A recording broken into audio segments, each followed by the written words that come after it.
Hi friends, எல்லோருக்கும் வணக்கம். எல்லோரும் எப்படி இருக்கீங்க? நல்லா இருக்கீங்களா? இன்றைக்கி அந்த கதையோட அடுத்த பகுதி தான் பார்க்க போகிறோம். அதுக்கு முன்னாடி நீங்கள் செய்ய வேண்டிய விஷயம் என்ன அப்படின்னு கேட்டிங்கன்னா, மறக்காமல் நம்ம சேனலில் சப்ஸ்கிரைப் பண்ணிக்கோங்க. கீழே இருக்க பெல் பட்டனையும் கிளிக் பண்ணுங்கள். அப்போ தான் நான் போடக்கூடிய அனைத்து வீடியோக்களும் உங்களுக்கு நோட்டிஃபிகேஷனில் வரும். ஸோ மறக்காமல் நம்ம சேனலை சப்ஸ்கிரைப் பண்ணிவிட்டு வீடியோ பார்க்க ஃப்ரெண்ட்ஸ். வாங்க நம்ம கதைக்குள்ளே போகலாம். நான் அடுத்த நாள் எல்லா இதுக்குமே தயாரான ஒரு விஷயம் என்ன அப்படின்னு கேட்டால், இந்த நேரத்துக்கு இது சரி அது சரிங்கிறத நம்ம யோசிச்சுக்கிட்டே இருந்தோன்னா நம்மளால் கண்டிப்பாக எதையுமே ஒழுங்காக செய்ய முடியாது அப்படிங்கிற மாதிரி எங்கள் அம்மா சொன்னாங்க. அதுக்கு காரணம் என்ன அப்படின்னா, நான் ஒரு கோர்ஸ் ஜாயின் பண்ணணும் அப்படின்னு சொல்லிட்டு 3 மாதமாக சொல்லிக்கிட்டு இருந்தேனே தவிர, அதை ஜாயின் பண்ணுறதுக்கான ஒரு இதுவுமே முயற்சியுமே பண்ணலை. சேருவோம்மா, பார்த்துக்கலாம் இப்படியே தான் நான் சொல்லிக்கிட்டு இருந்தேனே தவிர, அதை சேர்ந்து ஒரு நம்ம ஜாயின் பண்ணுவோம் அப்படின்ட்டு அதுக்கான ஒரு இதுங்கிறத நம்ம எடுக்க முடியலை அப்படிங்கிறத தான் நான் யோசிச்சுட்டு இருந்த ஒரு விஷயம். அதுக்காக தான் எங்கள் அம்மா சொன்னாங்க, இப்போ எந்த ஒரு விஷயத்தையுமே ரொம்ப நம்ம ஆராய்ச்சி பண்ணிக்கிட்டு ரொம்ப முயற்சி பண்ணிக்கிட்டு இருந்தோம்னா கண்டிப்பாக அது நடக்கிறதுங்கிறது நம்மளுக்கு சரியான ஒரு இதாக இருக்காது. உனக்கு ஒரு விஷயத்த நல்லா யோசித்து பார்த்தேன் அப்படின்னு சொன்னால், எந்த விஷயமுமே சில விஷயங்கள் நம்மளுக்கு ஈஸியாக இருக்கும், சில விஷயங்கள் கொஞ்சம் கஷ்டமாக இருக்கும் நம்புறதுக்கு.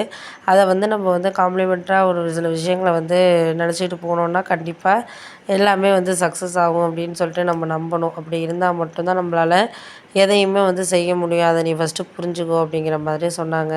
நான் உடனே சொன்னேன், அதெல்லாம் எனக்கு புரியுது, புரியாத மாதிரியெல்லாம் கிடையாது, எல்லாமே புரியுதுமா.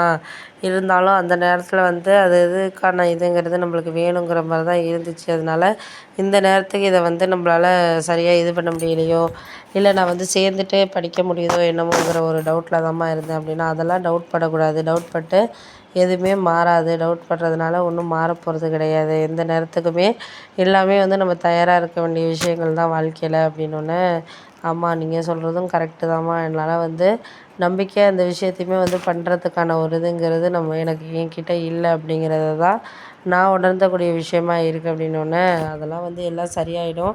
நீ ஒன்றும் அதை நினச்சி கவலைப்பட்டுட்டு மனசை போட்டு எதுவும் குழப்பிக்கிட்டு இருக்காத. எல்லாமே மாறக்கூடிய விஷயங்கள் தான் அப்படிங்கிற மாதிரி எங்கள் அம்மா சொன்னாங்க. அதுக்கப்புறம் சரின்னு சொல்லிட்டு அம்மா சொல்கிறாங்கன்ட்டு அந்த கோர்ஸில் ஜாயின் பண்ணிட்டேன். எனக்கு கொஞ்சம் ஹாப்பியாக தான் இருந்துச்சு. ஏன் அப்படின்னா, அதை நம்ம சேருவோமா, சேர மாட்டோமா, செய்வோமா, செய்ய மாட்டோமா இப்படியே யோசிச்சுட்டு இருக்கிறதுக்கு, நம்ம கொஞ்சம் நம்ம மனநிலையை மாற்றி நம்ம வாழ்க்கையில் என்ன இது பண்ணணும் அப்படிங்கிறத நம்ம செஞ்சோம்னாலே வாழ்க்கைங்கிறது நம்மளுக்கு ரொம்பவே சந்தோஷமாக போகும் அப்படிங்கிற மாதிரி தான் நான் என்னோட ஒரு இது. அதனால் முடிஞ்ச அளவுக்கு நம்மளால் என்ன செய்ய முடியுதோ அதை நம்ம செய்யணும் அப்படிங்கிறது தான் நான் முயற்சி பண்ண ஒரு விஷயமா இருந்தது அப்படிங்கலாம். அதனால் இந்த நேரத்துக்கு இது கரெக்டாக இருக்குது அப்படின்னு சொல்லிட்டு நம்ம நினப்போம். அதை யோசிச்சுக்கிட்டே இல்லாமல் அப்பா சொன்ன மாதிரி அதுக்கப்புறம் நான் கோர்ஸில் ஜாயின் பண்ணிவிட்டு அதுக்கப்புறம் ஒரு 6 மாதம் கோர்ஸ் போணுச்சு. போனதுக்கப்புறம் எனக்கு ரொம்ப ஹாப்பியாக இருந்துச்சு. ஏன் அப்படின்னா, நம்ம ஒரு விஷயத்த ஹாப்பியாக இது பண்ணிக்கிறதுக்கு காரணங்கிறது என்ன, அந்த நேரத்தில் அதை நம்ம ஏற்றுக்கிறதுங்கிறது தான் ஒரு உண்மையான ஒரு விஷயமே.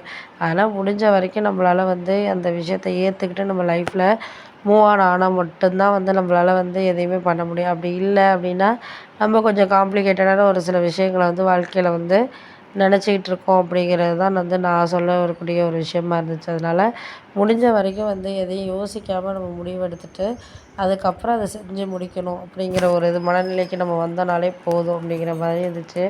சரி, ஓகே, அதெல்லாம் சரியாயிடும், எல்லாமே மாறிடும் அப்படிங்கிற மாதிரி எனக்கு தோண ஆரம்பிச்சிச்சு அப்படிங்கலாம். அதனால் நான் எதையும் கேட்டுக்கல. இந்த நேரத்தில் இது அதுன்னு சொல்லிட்டு என்னால் கேட்டுக்கல. அதுக்கப்புறம் என்ன எது இருந்தாலும் இது அதுன்னு சொல்லிட்டு நம்மளால் யோசிக்க முடியாத மாதிரியான சூழ்நிலைகளை நம்ம கடந்து போகிறதுங்கிறத தாண்டி நம்ம முடிச்சு காட்டுவோம் அப்படிங்கிற ஒரு நம்பிக்கையில் நம்மளால் செய்வோம் அப்படிங்கிற மாதிரியான ஒரு சில விஷயங்கள் தான் எனக்கு ஒரு தோணின விஷயமா இருந்தது. அதை நம்ம எப்படி காம்ப்ளிகேட்டட் பண்ணி கொண்டுட்டு போகிறோம் அந்த விஷயத்தில் அப்படிங்கிறத நோக்கி தான் நம்ம வாழ்க்கை போயிட்டுருக்கோம் அப்படிங்கிற மாதிரி எனக்கு தோணுச்சு. சரி, பார்த்துக்கலாம். எதாக இருந்தாலும் சில சூழ்நிலைகள் நம்மளுக்கு இப்போதைக்கு சாதகமாக இல்லை அப்படிங்கிறப்போ நம்ம பார்ப்போம்.